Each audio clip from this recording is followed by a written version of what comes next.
Chers compatriotes d'Algérie, bonjour à vous tous. Chers compatriotes du Niger et du Mali, à vous aussi nos salutations. Nos salutations. Il y a 5 jours, un coup d'État a eu lieu au Niger. Le silence de l'Algérie, de la Tunisie, du Maroc et de certains autres pays directement concernés par ce coup d'État mérite, euh, mérite un rapide, un rapide, un rapide, une rapide analyse, une rapide analyse. Non, est-ce que le Niger, le Mali, le Tchad, la République centrafricaine, le Burkina Faso ont été des sujets que nous avons traités par le passé? Oui, à plusieurs reprises. À plusieurs reprises, bien sûr. Si nous avons, en traitant surtout du Mali et du Niger, c'est en rapport avec la guerre qu'ils mènent avec l'Algérie. Hein. C'est une guerre. Il ne s'agit pas d'une guerre du Mali contre l'Algérie, il ne s'agit pas d'une guerre du Niger contre l'Algérie ou inversement, mais il s'agit d'une guerre à trois, c'est-à-dire ces trois pays, sottement qu'ils sont en train de se faire une guerre, sans tenter une quelconque solution. Donc nous allons essayer de voir un petit peu. Hein. Le Niger, le Mali, le Burkina Faso, c'est-à-dire tous les pays ravagés par Emmanuel Macron et le fonds CFA, ont été nos sujets de premier plan depuis à peu près 7-8 ans. 7-8 ans. Donc, est-il possible de comparer le Niger à l'Algérie? Probablement que nos compatriotes d'Algérie seront choqués par une réponse affirmative. Oui, l'Algérie est comparable au Niger, le Niger est comparable à l'Algérie. Comment? Il suffit de prendre compartiment par compartiment, aspect par aspect. L'Algérie est un pays sous-développé, le Niger est un pays encore plus sous-développé que l'Algérie. L'Algérie est un pays pauvre, le Niger est un pays extrêmement pauvre. L'Algérie actuellement refuse d'aller sur l'endettement international, même si elle s'endette d'une autre manière, s'endette par des exportations à bas prix. Hein. Voilà, les exportations à bas prix du pétrole et du gaz algérien, elles s'endettent de cette façon-là. Voici pour. En termes de droits de l'homme et de la nature, dans les deux pays, ils sont violés en long et large. En Algérie, la violation des droits de l'homme est plus que massive. Au Niger, les droits de l'homme sont, au Niger et Mali bien sûr, les droits de l'homme et de la nature sont inexistants.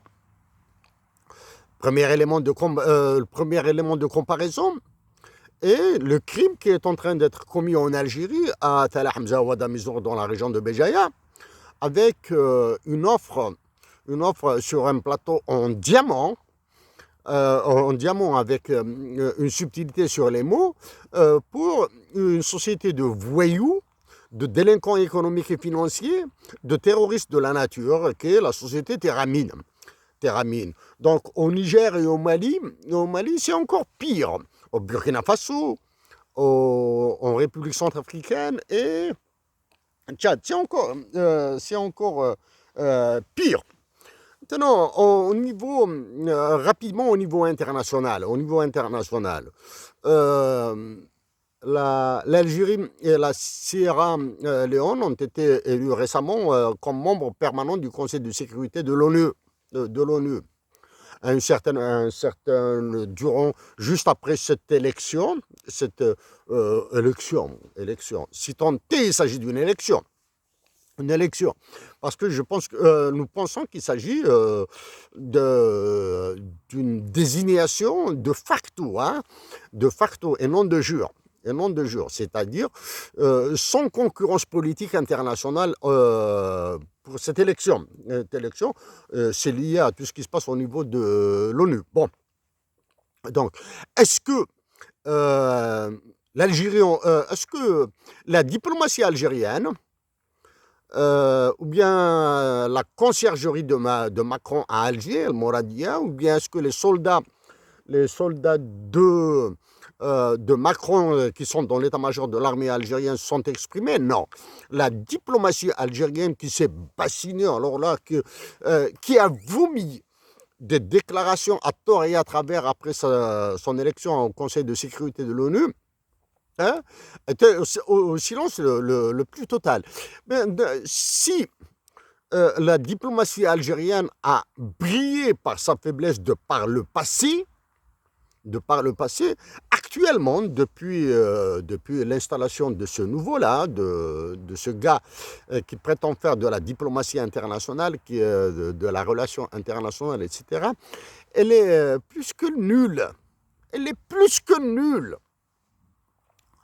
L'unique réaction, c'était nous sommes en contact avec le Niger, nous avons appelé, etc., etc. Ça, c'est prendre les enfants du bon Dieu pour des canards sauvages. Faisons ce genre de déclaration. Bon, maintenant, avant d'aller sur quelques détails de ce coup d'État au Niger, au Niger, un point des mots sur l'information. L'information.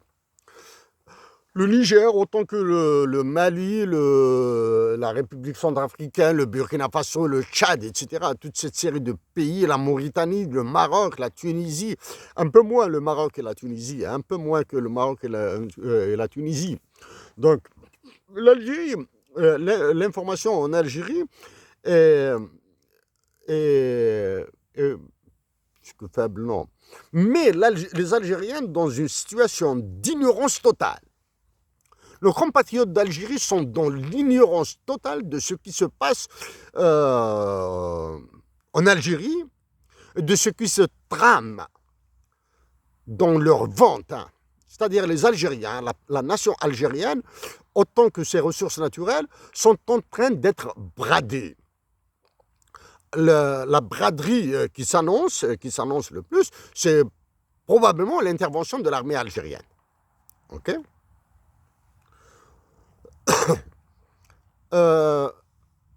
Celui qui occupe la conciergerie de Macron à Al-Moradi à Alger, il doit être normalement, il doit être triste en se regardant dans le miroir. En se regardant dans une glace, il doit être triste normalement. Bon, allons-y. Les comparaisons donc entre le Mali, le Niger, le Tchad, l'Algérie sont faciles. Il suffit de prendre compartiment par compartiment, aspect par aspect. Hein. Aspect relations internationales, aspect économie, aspect droit de l'homme, aspect droit de la nature, aspect surtout coopération internationale, la coopération au sens efficace du terme. Hein. Au sens efficace du terme. Au niveau international, vous est-il arrivé d'entendre parler de la diplomatie malienne, de la diplomatie nigérienne, de la diplomatie tchadienne, de la diplomatie centrafricaine, de la diplomatie burkinabé, de la diplomatie tunisienne, de la diplomatie marocaine, de la diplomatie algérienne? Non. L'autre élément. L'Algérie et le Mali sont comparables par les coups d'État.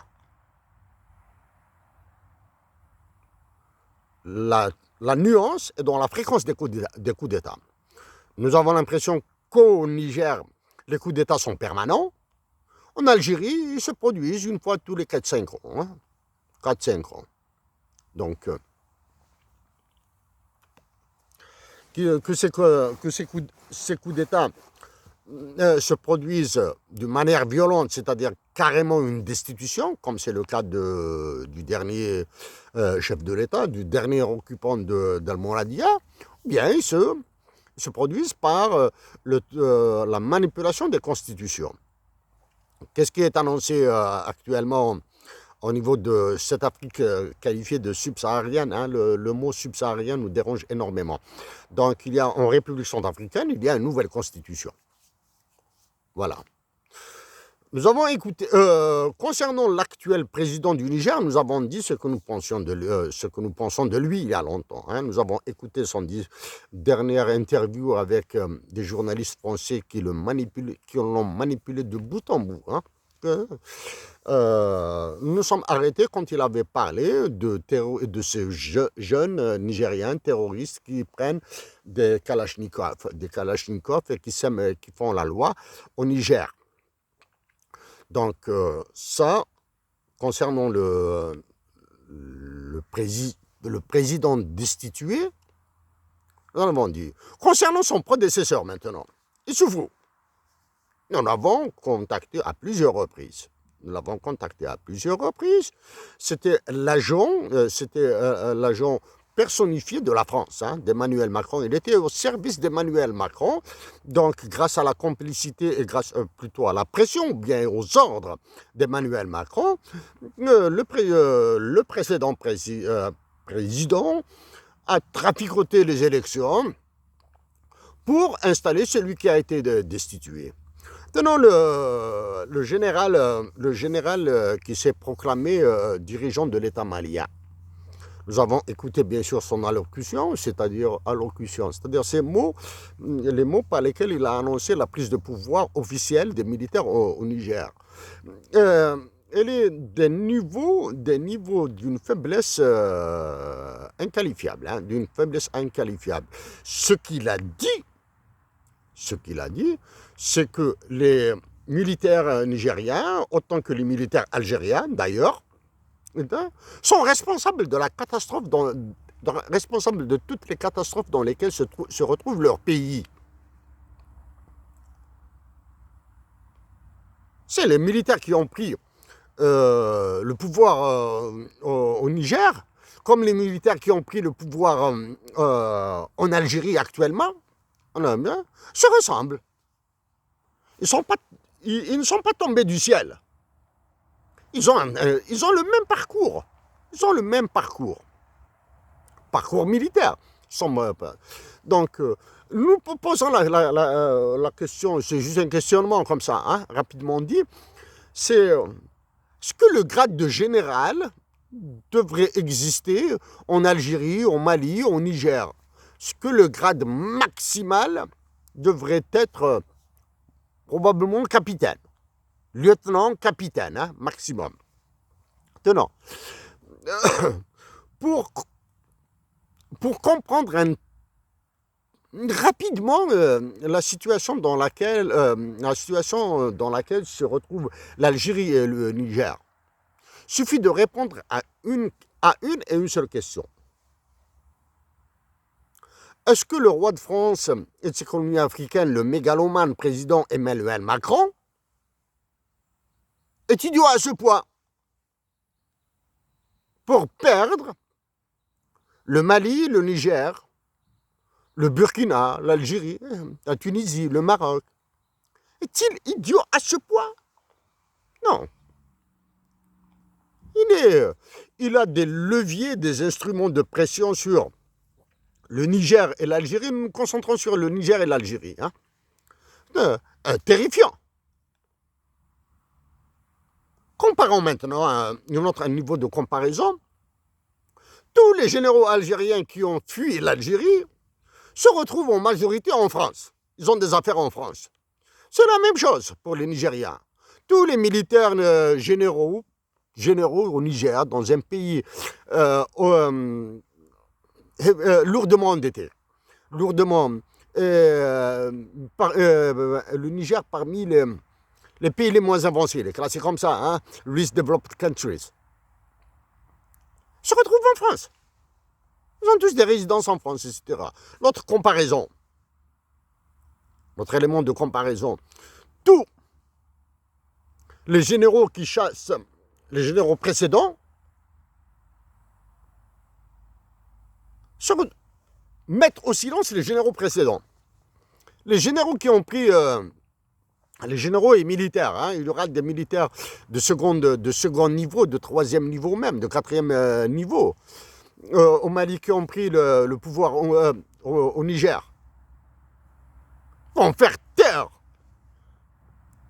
les militaires précédents qui étaient au pouvoir, qui étaient dans les centres de décision avant le coup d'État. Les généraux algériens font taire tous les généraux qu'ils ont chassés, soit par un silence de faiblard, soit par la prison, soit par la fuite pour certains d'entre eux. Voici. Donc, les éléments de comparaison sont là. Au niveau international maintenant, ce que vous entendez ce terme de l'égalité internationale. Le Conseil de sécurité de l'ONU, après le coup d'État du Niger, le Conseil de sécurité de l'ONU n'a émis aucune résolution. Quand bien même il ait émis une résolution, elle sera nulle et de nul effet. D'accord? Elle fait juste une déclaration. Appel au rétablissement de la légalité internationale. Tiens, là maintenant il faudra prendre les trois concepts. Hein. La légalité internationale, la légitimité populaire et la légitimité démocratique. La légalité internationale, c'est quand un État est reconnu et ses dirigeants sont reconnus. Maintenant, est-ce que la légalité internationale doit prévaloir sur la légalité démocratique et la légitimité populaire? Pour nous, non.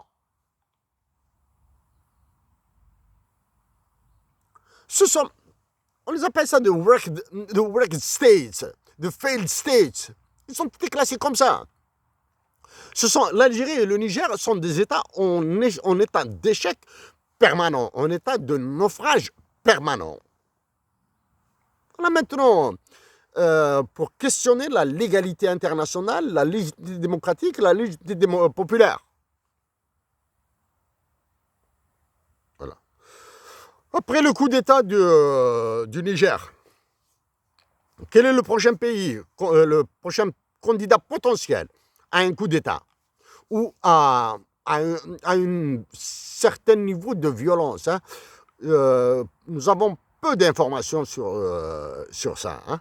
Peu d'informations sur la manipulation qui s'opère au Tchad. Le candidat potentiel à un coup d'État est le Tchad. Le Tchad qui avait menacé d'occuper le Niger. Hein? Il avait menacé de déclarer la guerre au Niger et d'occuper une partie. Là, maintenant, quelques éléments rapides sur la comparaison possible entre le Niger et l'Algérie. Non, entre l'Algérie et le Niger, est-ce qu'il y a des enjeux? Est-ce qu'il y a des problèmes? Est-ce qu'il y a des problématiques?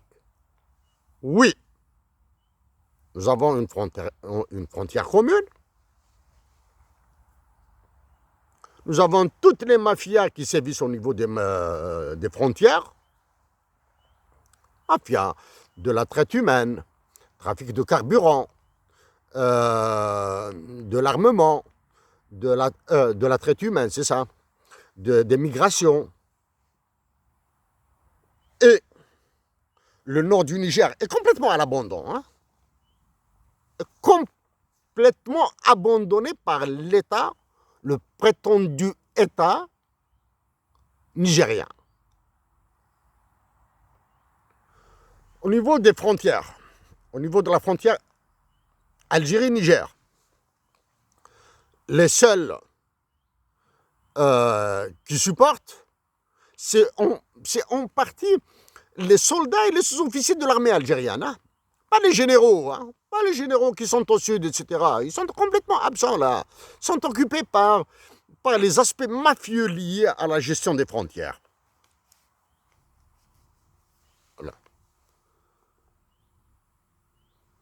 le dernier carnage humain qui s'est produit à la frontière algéro-malienne, on dit plus que nos mots. Voilà, hein. Okay, ça, c'est côté eux. Il y a deux aspects entre l'Algérie et le Niger que nous préférons taire pour maintenant. Nous préférons les taire. C'est des problèmes encore beaucoup plus complexes. Donc la question centrale maintenant, nous allons revenir. Est-ce que Emmanuel Macron est un idiot pour laisser le Niger faire ce qu'il veut? Du moins, les militaires nigériens faire ce qu'ils veulent. Ignorant les personnes, les généraux nigériens, etc., les généraux majors, les généraux de division, de corps d'armée, tous ces mots-là, en même temps, c'est la même chose que l'Algérie. Ignorant d'eux. Il suffit de repenser à la convocation d'Emmanuel Macron à l'Élysée des généraux algériens. Si Emmanuel Macron a fait de notre chère patrie sa prostituée, si Emmanuel Macron se comporte en proxénète de l'Algérie,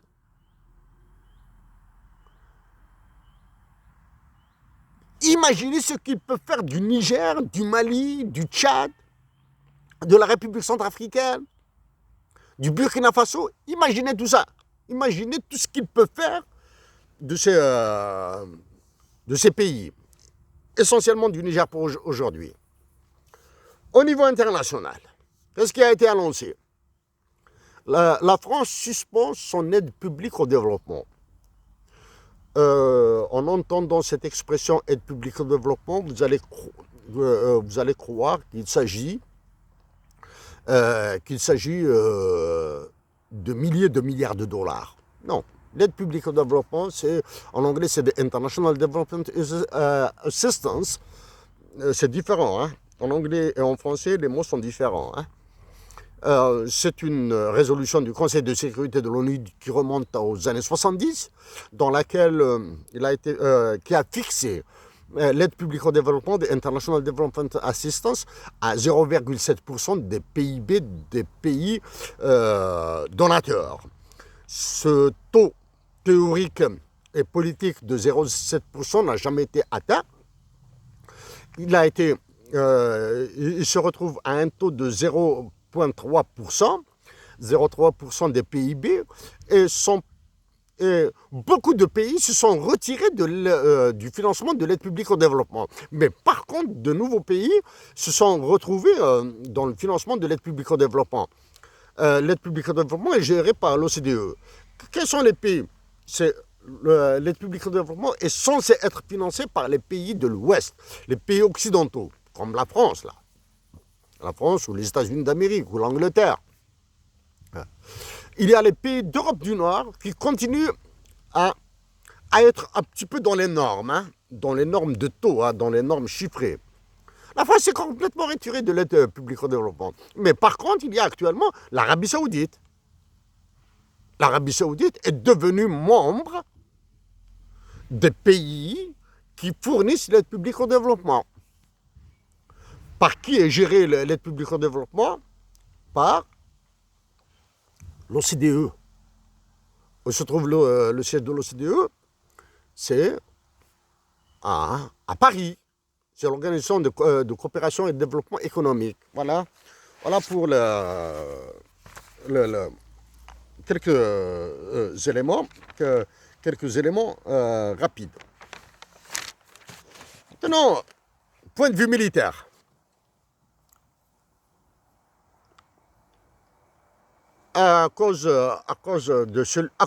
Disons bien à cause de celui qui occupe la conciergerie de Macron en Algérie, El Mouradia, et à cause des soldats d'Emmanuel Macron qui sont à Enaja, l'état-major de l'armée, la constitution algérienne a été modifiée. Nous en avons parlé et reparlé.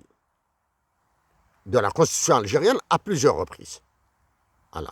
L'objectif, c'est de mettre la charge sur l'armée algérienne.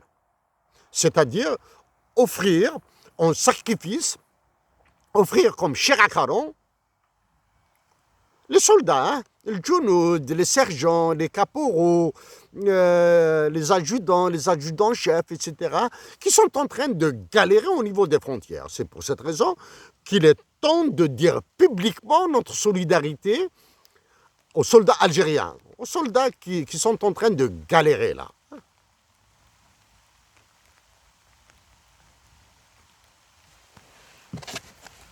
Qu'est-ce qu'il y a autre Donc, l'aide publique au développement est prétendument suspendue. Donc, maintenant, pour nos compatriotes algériens et du Niger, du Mali, les militaires du Mali, autant que les militaires du Niger, autant que les militaires d'Algérie, sont en train de faire des bulles d'air, sont en train de dire du n'importe quoi, du vide, tant qu'ils n'auront pas touché à la monnaie, au franc CFA. Ils ont touché modification des constitutions. Le français n'est pas langue officielle. La langue française ne dérange en aucun cas. En aucun cas. Ce qui dérange, c'est votre argent, par lequel vous faites massacrer depuis 1960. Au niveau international maintenant, encore au niveau africain, une organisation terroriste qui s'appelle la CEDEAO, la Communauté économique des États de l'Afrique de l'Ouest, et l'Assemblée générale de l'Union africaine, qui exige le retour à la légalité au Niger. Peut-être c'est la pire illustration du contrôle d'Emmanuel Macron, de la CEDEAO, de l'UEMOA et de l'UMOA.